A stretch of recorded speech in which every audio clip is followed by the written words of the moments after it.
नमस्कार दोस्तों, एक बार फिर स्वागत है आपका आपके अपने चैनल पे। देखते हैं क्या होगा। यानी आप परेशान हो, बार बार मैसेज कर रहे हो, तो मैसेज का हल बताते भी आज के एग्जाम को देखते हुए भी किस तरीके का सिलेबस के अंदर बदलाव हो सकता है। जी, कुछ बदलाव होगा या नहीं होगा, क्या सेम सिलेबस रहने वाला है, उस पर चर्चा करेंगे। एग्जाम डेट के बारे में आपने देखा भी होगा, भी 19 और 20 तारीख को आपकी फाइनल कर दी गई है। आज खत्री साहब ने बयान के अंदर ये कहा है, यानी उन्होंने एक इंटरव्यू के अंदर ये बात बोली है, अभी 19 और 20 को टेक्निकल भर्ती, यानी टेक्निकल सबसे बड़ी भर्ती जो आपकी है, यानी ग्रुप नंबर 22 का, जेई का, फार्मासिस्ट का, इनका पेपर होने वाला है। यानी 19-20 फाइनल है। अब एक दिन भी आपका, एक घंटा भी वेस्ट जाता है तो आप एग्जाम के सिलेक्शन से, एग्जाम के अंदर अच्छे नंबर पाने से दूर हो सकते हैं, क्योंकि पेपर के पास जो दिन होते हैं वो बहुत ही इंपॉर्टेंट होते हैं, वेरी वेरी इंपॉर्टेंट होते हैं। एक एक घंटा, एक एक मिनट इंपॉर्टेंट होता है, तो उसको, मिनट को इंपॉर्टेंट बनाने के लिए यहाँ पर मेहनत कर रहे थे। सारी बातें यहाँ पर डिस्कस करेंगे, ठीक है। थोड़ा सा क्या हो सकता है, देखो बदलाव हो सकता है। कि हमारे पास क्या था, सिलेबस था 70 इलेक्ट्रिकल के थे, 70 क्या थे, इलेक्ट्रिकल के थे। अंदाजा से बता सकते हैं अभी 30 क्या थे, नॉन टेक्निकल, नॉन टेक्निकल थे, ठीक है ना, नॉन टेक के थे, जिसमें 10 नंबर का क्या था, कंप्यूटर था, ठीक है ना, 10 नंबर का कंप्यूटर था। ये सौदा था भाई, ठीक है। अब यहाँ से भी कुछ बदलाव हो सकता है। देखो, इस एग्जाम के अंदर ज़्यादा बदलाव आपको देखने को नहीं मिलेगा, क्योंकि अगर पिछले वाला एलएम का एग्जाम देखे आप, ठीक है ना, तो इस बारे में बता देता हूँ मैं। अगर हम पीछे वाला रिवीजन कैसे करें इन दिनों के अंदर, ये सारी बातें हम डिस्कस करेंगे। वीडियो को पूरा देखें और कमेंट करके बताएं कैसी लगी। अगर हम देखें तो 30 से 35 क्वेश्चन पहले इलेक्ट्रिकल के आते थे। क्या आते थे, इलेक्ट्रिकल के आते थे। यानी एग्जाम तो 30-35 तो कन्फर्म है ही है, ठीक है ना। अब की बार क्या हो सकता है, 70 नया मान के चलो भी, 70 से थोड़ा कम हो सकता है, 70 से क्या हो सकता है, कम हो सकता है, लेकिन 50-60 के बीच में लगभग आपके क्वेश्चन तो रहने वाले हैं। इतना नहीं, अभी इसको कम कर देंगे, क्योंकि ये रेशो बढ़ेगा। पहले 30-35 क्वेश्चन आते थे, और अब कितने, 70 बोला है उन्होंने, ठीक है। तो 10-15 क्वेश्चन घटा दो, 10-15 क्वेश्चन बढ़ा दो, ऐसे करके 55 और 60 के बीच में लगभग आपका होगा। ये नहीं अगर टेक्निकल नहीं आएगा, ठीक है ना, तो ये तो आएगा, आपको कंफर्म कर लेना है। ये तो पहले ही आता था और अब की बार भी आएगा। आज के पेपर के अंदर देखें तो 2 नई चीज़ डाली गई थी, वो नहीं थी।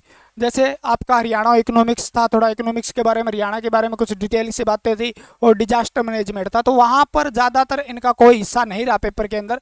तो बोलो जी, इनका हिस्सा रहेगा क्या, रहेगा, क्योंकि ये तो पहले भी आता था। ये नहीं, लाइनमैन के अंदर पहले पेपर के अंदर भी देखोगे इलेक्ट्रिकल के 30-35 क्वेश्चन आपको देखने को मिलेंगे। अब की बार 70 का है, तो 70 नया, तो 50+ क्वेश्चन आने की तो संभावना है, ठीक है ना। तो ये पोर्शन आपका हल्का नहीं है, इसको पूरी तरीके से, बढ़िया तरीके से, क्योंकि इस पे मेहनत की आपने, तो ये नंबर देने वाला पोर्शन है आपका, क्योंकि आपने मेहनत कर चुके हो इस पे।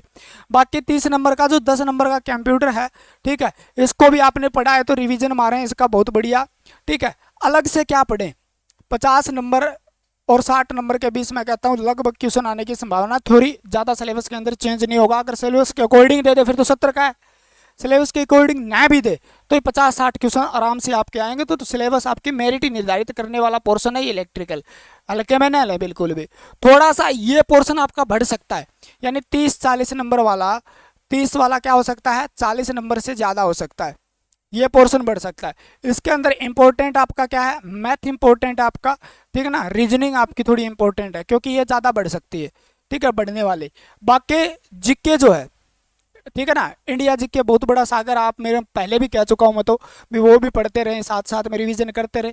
थोड़ा सा हरियाणा जीके पर नज़र मारने की थोड़ी और अच्छे से कोशिश करें, हरियाणा जीके पर नज़र मारने की कोशिश करें। तो इन चीज़ों पे थोड़ा अलग से, मैथ पे थोड़ा सा बढ़िया, थोड़ा सा इन पे, रीजनिंग पे थोड़ा सा अच्छा ध्यान लगाएं, क्योंकि यहाँ से क्वेश्चन बढ़ेंगे, तो यहाँ से ज़्यादातर यहाँ से बढ़ रहे हैं, ठीक है ना, यहाँ से थोड़े बढ़ने की कोशिश। बोले जी हिंदी इंग्लिश आएगी क्या, आ सकती है भाई, मैंने तो पहले भी कहा था, हो सकता है 2-4 नंबर के डाल दे। पर आज वाले पेपर में आई थी, इसमें तो सिलेबस के अंदर दिया हुआ था तो आई थी, ठीक है। दिया हुआ कुछ कम आया है, वो आया डिजास्टर मैनेजमेंट वगैरह, हरियाणा इकोनॉमिक्स वगैरह, जो चीज़ें कम आई है। बाकी सारी चीज़ें एज इट इज़ थी, ज़्यादा कोई मतलब इसमें वो नहीं था। पेपर नॉर्मल था, ना तो इजी कह सकते ना आप टफ कह सकते, उसको मॉडरेट लेवल का कह सकते हैं, बीच का सा था। बाहर बैठे हम अंदाजा लगा दो, पेपर आसान था, पेपर के अंदर बैठने पे पता चलता है आसान था, ठीक है ना। लाइनमैन का पेपर आप दोगे और बाहर आने पर भी ऑटोमेटिक आपके 5-7 क्वेश्चन सही हो जाएंगे, क्योंकि वहाँ प्रेशर होता है भाई दिमाग में, ठीक है। वहाँ बैठने पर बाहर करने में बहुत आसानी होती है, वहाँ पे प्रेशर नहीं होता। तो पेपर आसान नहीं था इतना, अभी सोच रहे हो इतना आसान होगा, तो ये चीज़ें आप कवर करें, ठीक है। इलेक्ट्रिकल का, और इलेक्ट्रिकल का जल्दी से रिविजन करना, आपको बहुत बढ़िया से रिविजन करना है, ठीक है। ज़्यादा चेंज नहीं होगा, मैं बता रहा हूँ सिलेबस के अंदर। मैथ रीजनिंग थोड़ा सा अच्छे से कर लें, हरियाणा जीके पे थोड़ा सा फोकस डाल लें, ठीक है। बाकी इलेक्ट्रिकल का पढ़ना ही पड़ेगा। इलेक्ट्रिकल का आपको जल्दी करना है, सर जी हमें बहुत जल्दी करना है, तो आपके लिए स्पेशल कारतूस बैच है ना, कंप्लीट हो चुका है, जिसके अंदर आपकी इलेक्ट्रिकल थ्योरी की बहुत बढ़िया तरीके से उसका ऑपरेशन किया गया है। यानी आप 2 से 3 दिन के अंदर पूरा का पूरा थ्योरी का रिवीजन कर सकते हो, और समझ के रिवीजन कर सकते हो, मतलब समझ के रिवीजन कर सकते हो। इतना डाटा दिया गया है जो आपको थ्योरी के अंदर पढ़ाया गया ना, किसी भी बुक को उठा के देख लेना, इससे बाहर नहीं मिलेगा आपको। इतना कुछ करवाया गया, लेकिन जल्दी करवाया गया है, स्पीड से करवाया गया है। 2 की स्पीड से देखोगे 30-35 घंटे में आपका काम बन जाएगा, ठीक है ना। 30-35 घंटे से कम ही लगेंगे आपको, क्योंकि थोड़ा स्क्रॉल भी कर सकते हो, कहीं कहीं बीच में गैप आता है तो 30-35 घंटे में काम बन जाएगा। तो आप लगभग 3 दिन के अंदर थ्योरी कर सकते हैं, और जिन्होंने थ्योरी नहीं किया वो भी करेंगे तो भी फायदा होगा। जिसके थ्योरी में कम नंबर बन रहे हैं वो नंबर बढ़ाने में भी बहुत ज़्यादा हेल्पफुल होगा। 50% हाल फिलहाल ऑफर चल रहा है, जीत 50 कोड यूज कीजिए, और ये 999 का है, आपको मिलेगा 500 में, ठीक है ना। इसका जो प्राइस हो जाएगा कोड लगाने के बाद 1-2 दिन का है, फिर तो बढ़ाना ही पड़ेगा ना, ठीक है। तो बैटरी इनरोल ऐप डाउनलोड कीजिए वहां से। ये तो आपका थ्योरी का काम हो गया, दोनों काम साथ में किए गए। ये हो गया आपके प्रीवियस ईयर क्वेश्चन, किसी भी टीचर के मुंह से सुना होगा, प्रीवियस ईयर क्वेश्चन पर ज्यादा ध्यान दें। एक एक क्वेश्चन छांट छांट के करवाया गया है, जहां से भी आया हुआ है, चाहे यूपीपीसीएल के अंदर आया हो, चाहे हरियाणा लाइनमैन के अंदर आया हो, चाहे एसए के अंदर आया हो, चाहे आपका रेलवे के अंदर आया हो, चाहे टेक्निकल हेल्पर में आया हो, डीआरडीओ, डीएमआरसी, मेट्रो वगैरह सब में आया हो, इसरो वगैरह, बाहर कहीं पे भी क्वेश्चन आया है, प्रीवियस ईयर क्वेश्चन है, और ज़्यादा वेटेज रहने वाला है प्रीवियस ईयर क्वेश्चन का, हमेशा रहता है, हर पेपर में रहता है, तो ये अनोखा पेपर नहीं है, ठीक है। तो इसके लिए प्रैक्टिस करने के लिए 5000 प्लस क्वेश्चन आपको प्रैक्टिस करवाए गए, बहुत स्पीड से देखना, आपका काम बन जाएगा। आपको थ्योरी में कुछ नहीं आता, दोनों बैच से आपका काम बन जाएगा, अच्छा भला काम बन जाएगा। अगर आपने इसको 2 बार देख लिया, ठीक है ना, और इसको आपने 2 बार देखने की कोशिश की, तो मैं कहता हूँ आपका 70-80% तक आपका कवर हो जाएगा सिस्टम, 60-70-80% तक आपका कवर हो जाएगा। और आपने पहले क्वेश्चन कर रखे हैं, देखिए इसके अंदर क्या करवाया गया है, डेमो डाली गई है, पूरा ऑपरेशन किया गया है क्वेश्चन का। तो ये एमसीक्यू बैच आपका बैटरी इनरोल पे 5000 प्लस क्वेश्चन है, जिसके अंदर आपको हर ऑप्शन करवाया गया है। तो कूपन कोड यूज कर लीजिए लाइव 50। कल वीडियो बनाई थी 19-20 का पेपर, कई कह रहे थे नहीं होगा सर, आज दे दिया ना उन्होंने। ऑफिशियल नहीं आई सर, कुछ तो भी कहेंगे ऑफिशियल नहीं आई सर, तो ऑफिशियल आए न आए उनके जबान से कहा गया। अगर हो गया मान लो, मैं कहता हूँ 90% नहीं होगा, 10% हो गया, मैं कहता हूँ 99% नहीं होगा, 1% हो गया, तो क्या होगा रे, उसके बारे में सोचो। अरे पढ़ना ही तो है, आपको कोई जान जोखिम में थोड़ी डाल रहे हैं, आपको ये थोड़ी कह रहे हैं भी आप मतलब मौत के कुएं में कूद जाओ, पढ़ने के लिए तो कह रहे हैं ना। तो 19-20 तारीख का पेपर है, तो 10 दिन आपके पास है। कितने दिन है? 10 दिन। 10 दिन में मामला सेट करना है, तो जुड़ जाइए भैया। बाकी आप जहां से जुड़े हैं, पढ़े हैं, सेल्फ स्टडी कर रहे हैं, बेस्ट है। कहीं से भी आपको अच्छा लगता है, क्योंकि आपको अच्छा लगता है वो पेपर में नहीं आता कभी भी। पेपर में वो आता है जो एग्जाम से रेलिवेंट होता है, ठीक है ना। आपको अच्छे चैप्टर लगते हैं वो नहीं आते। हर चैप्टर से क्वेश्चन पूछे जाएंगे, हर चैप्टर से क्वेश्चन पूछे जाएंगे, पूरे चैप्टर के सारे जितने टॉपिक दिए हुए हैं सारे करवाए गए हैं, ठीक है ना।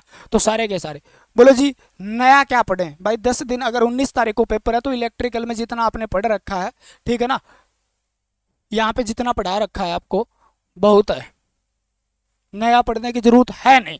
और नया पढ़ोगे तो याद ही, पुराना वाला रिवीजन नहीं करोगे कोई फायदा नहीं है नए पढ़ने का। जब तक पुराने वाला रिवीजन होगा, नए से 1 नंबर बढ़ेगा, 4-5 नंबर यहाँ से खो जाओगे आप।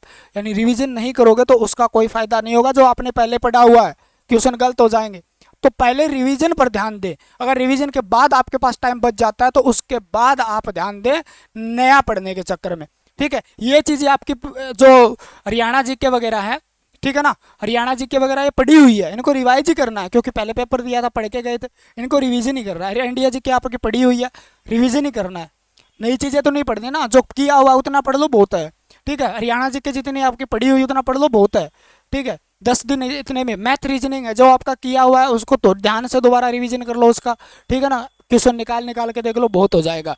ठीक है, ये चीज़ जो नई थी, ठीक है ना, इसके बारे में आपको ने अब तक जितना पढ़ा है उस पर ध्यान दीजिए। नया पढ़ोगे 10 दिन में ये कंप्यूटर पूरा नहीं होगा, ठीक है ना, तो इस पर ध्यान दीजिए। नॉन टेक्निकल टेक्निकल पर अच्छा ध्यान दीजिए, बहुत अच्छे तरीके से तैयारी कीजिए, आपका बेड़ा पार हो जाएगा। और बहुत बड़ी भर्ती है, फ्यूचर में इतनी भर्ती बड़ी भर्ती नहीं आने वाली है, तो ध्यान रखें, अपना रिवीजन करें और फास्ट रिवीजन करें, ठीक है ना। फास्ट रिवीजन करना चाहते हैं तो आप जुड़ सकते हैं कोर्स से, ठीक है ना, कारतूस बेस से जुड़ सकते हैं। और फास्ट क्वेश्चन करना चाहते हैं, बहुत जल्दी से आपको क्वेश्चन करने, क्वेश्चन को समझना है, ठीक है, एग्जाम तक याद रखना है, तो इस बैच से जुड़ जाइए। और दोनों से हैं तो बहुत बढ़िया आपका मामला सेट हो जाएगा। जितने बच्चे जुड़े हैं 65-70 नंबर आराम से आ रहे हैं, क्योंकि 65-70 आ रहे हैं तो 30 नंबर का तो नहीं करवाया ना अपन ने, 70 नंबर की इलेक्ट्रिकल का पार्ट करवाया। तो इसके अंदर आपको बहुत बढ़िया तरीके से सारा कुछ दिया गया। 65-70 नंबर हर प्रैक्टिस सेट में, कहीं प्रैक्टिस सेट लगा रहे हैं उनके बन रहे हैं, तो इसका बहुत पॉजिटिव रिस्पांस है, ठीक है ना, बहुत बढ़िया फीडबैक है। जितने भी जुड़े हैं एक बार कमेंट करके जरूर बताएं और अपनी तैयारी को रेगुलर रखें। भगवान आपका भला करे, आपका स्वास्थ्य ठीक रहे और जल्द से जल्द आपको एक प्यारी सी नौकरी मिले। सिलेबस में एक बार फिर बता देता हूँ, कोई ज़्यादा चेंज नहीं होगा, होगा तो आपने जो पढ़ रखा है उसी में से चेंजेस है। भाई हरियाणा जीके हो गया, इंडिया जीके थोड़ी बहुत बढ़ेगी। मैथ आपने पढ़ी रखा है क्योंकि WCS के अंदर मैथ है, तो उसके अंदर भी मैथ है, तो वो भी आपका ज़्यादातर आपने पढ़ी रखा है। नॉर्मल चीज़ें आपको पढ़नी है, ज़्यादा डीप मत जाना किसी चीज़ में, नॉर्मल चीज़ें पढ़ते रहो और तैयारी करते रहो, प्रैक्टिस करते रहो, रिवीजन करते रहो, अपने स्वास्थ्य का ध्यान रखो और जल्द से जल्द सिलेक्शन लो भैया, सिलेक्शन जरूरी है। भगवान करे सब प्यारे प्यारे बच्चे जितने भी वीडियो देख रहे हैं सबका सिलेक्शन हो और सभी एक अपनी मतलब अपने फ्यूचर को सुधार पाएँ, ताकि उनका बढ़िया पेपर हो, बढ़िया रिवीजन हो, 10 दिन उनका बहुत ज़बरदस्त तैयारी चलती रहे। तो आज के लिए इतना ही। जय हिंद जय भारत, मिलते हैं अगले वीडियो के साथ। धन्यवाद आपका और भगवान करे आपको एक प्यारी सी नौकरी मिले।